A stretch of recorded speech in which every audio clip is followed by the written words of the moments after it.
good. Thank you. And you mentioned looking at things globally. Are the national dental assisting standards that I guess working with, are those appropriate for California?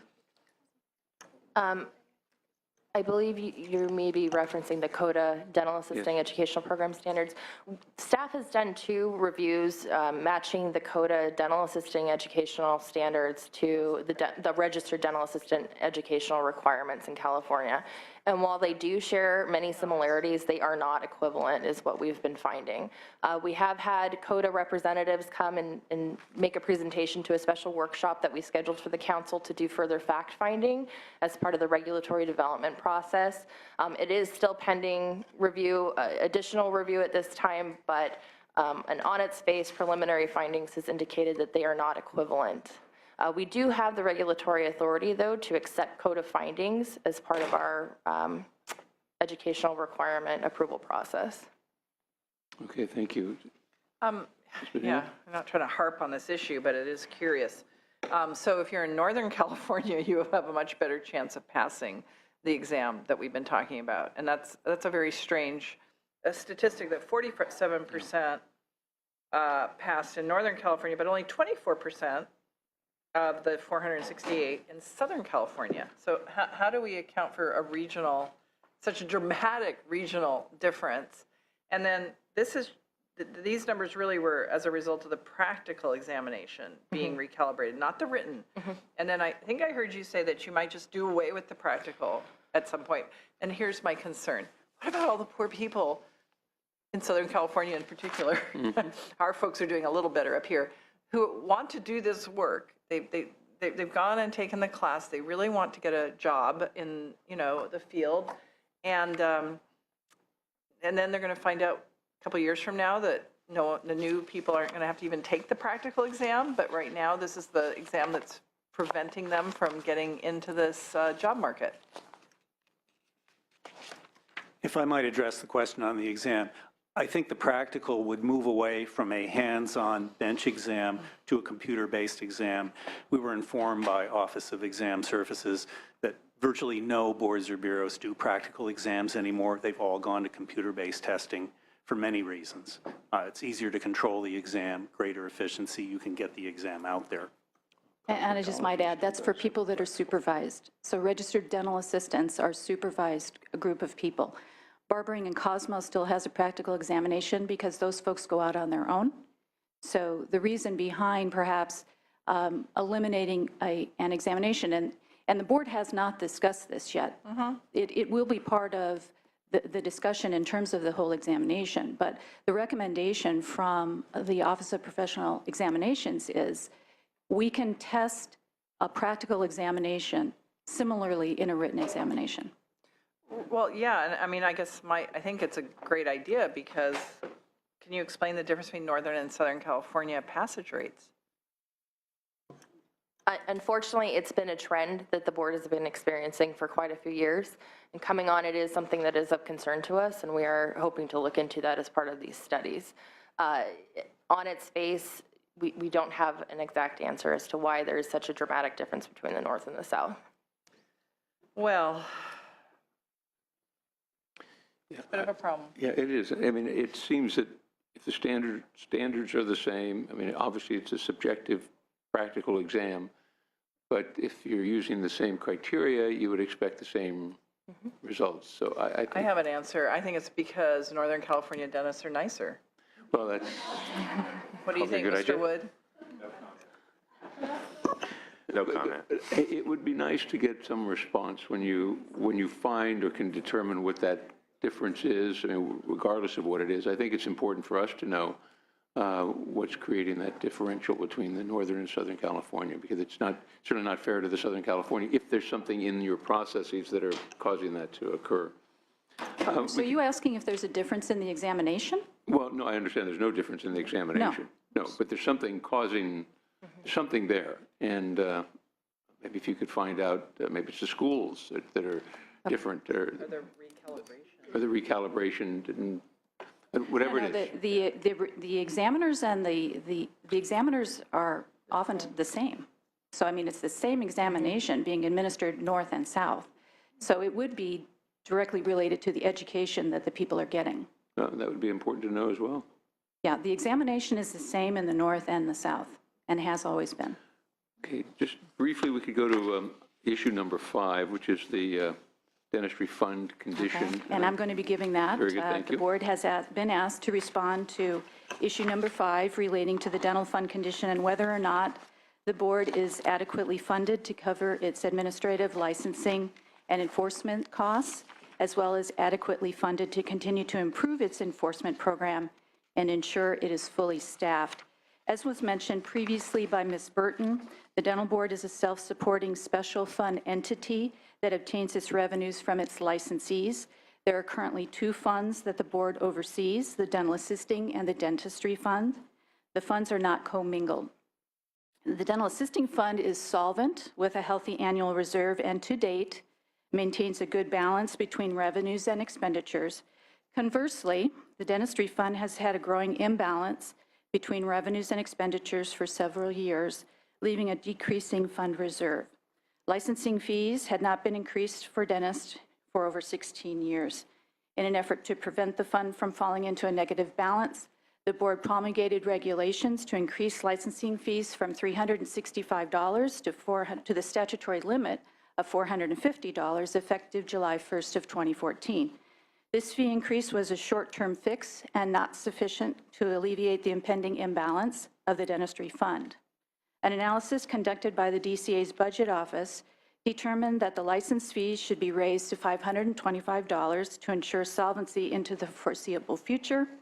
Based on this information, the board sponsored legislation in 2014 to establish the initial licensure and biennial renewal fee for dentists at $525 beginning January 1st of 2015. While increased fees have generated additional revenue, the board expenditures projected to be over $12 million per year continue to outpace its revenue, projected to be less than $11 million per year, thus perpetuating a structural imbalance.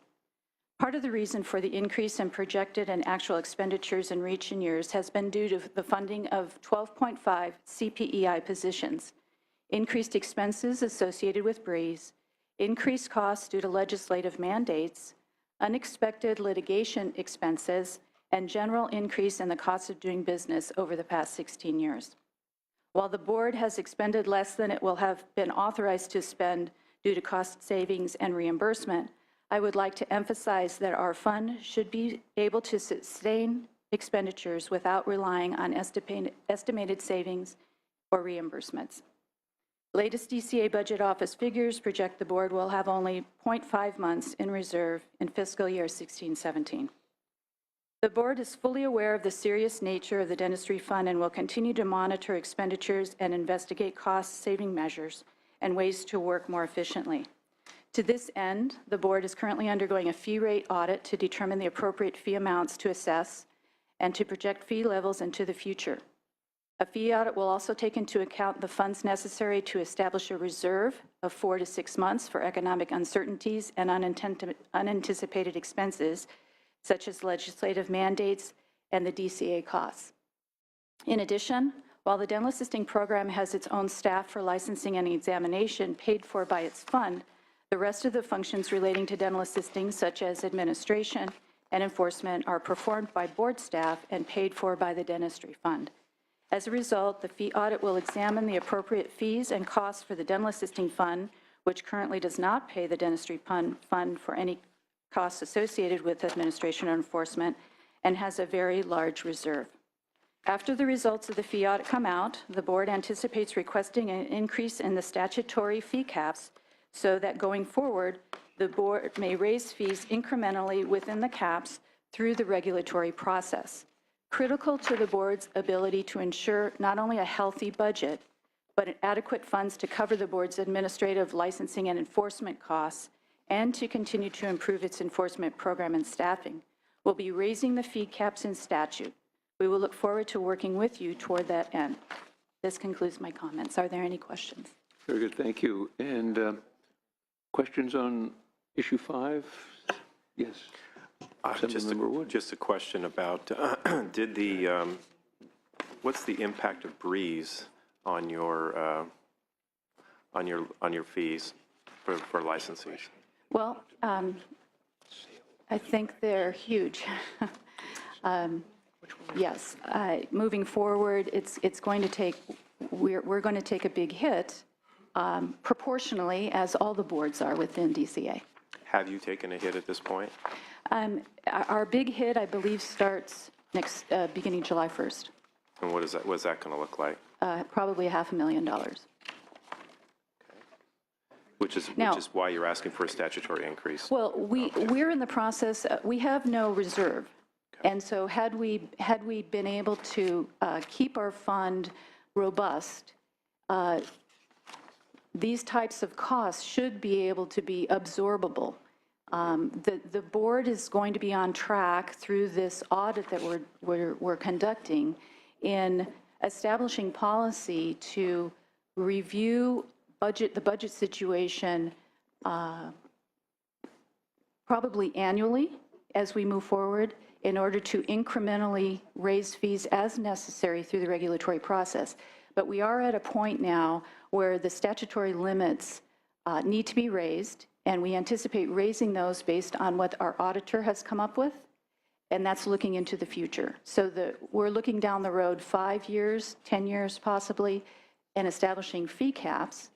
And if we can do that this year, then we anticipate July 1st starting to look at what fees need to be raised. Now, we moved forward raising the renewal fees because that's the bulk of our revenue. However, there may be other permit fees. We have 17 categories of permits that can be raised and should be raised. But in order to do that, we need our caps to be raised so that we can move forward. Initially, the auditor is going to be recommending that every 5 years, the board come forward and do a fee audit to make sure that they're on track.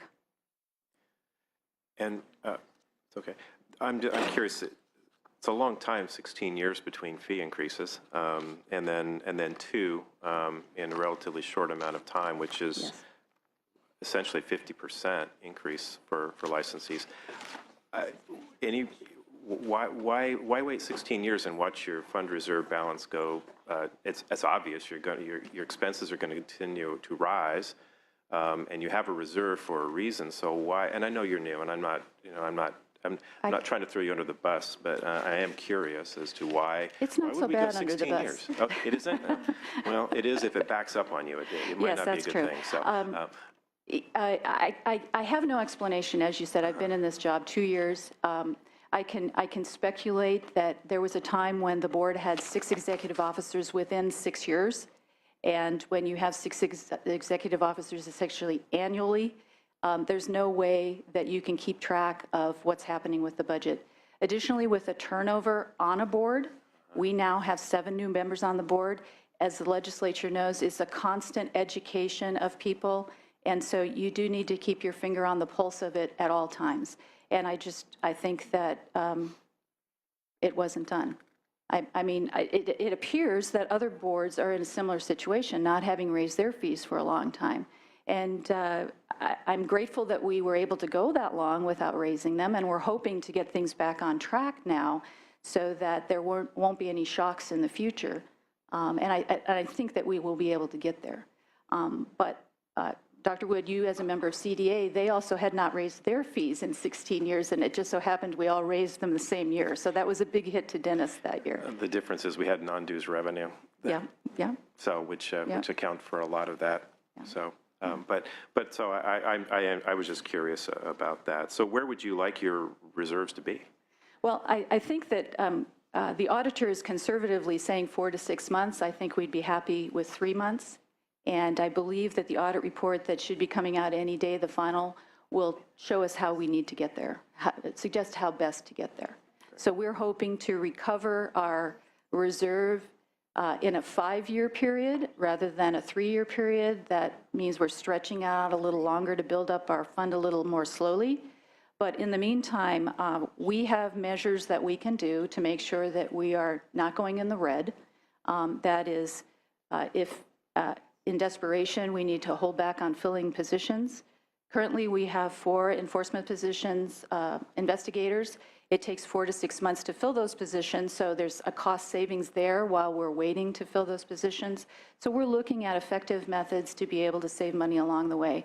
What we also envision after this particular workload analysis or fee analysis is also going forward and looking at our processes and see whether we can become more efficient. We were hoping that Breeze would help us become more efficient, but it appears that it may not. So we'll be having to see how Breeze works out and take that all into consideration. Yeah. Very good, thank you. Thank Can I you. just ask, what is Breeze going to do for you?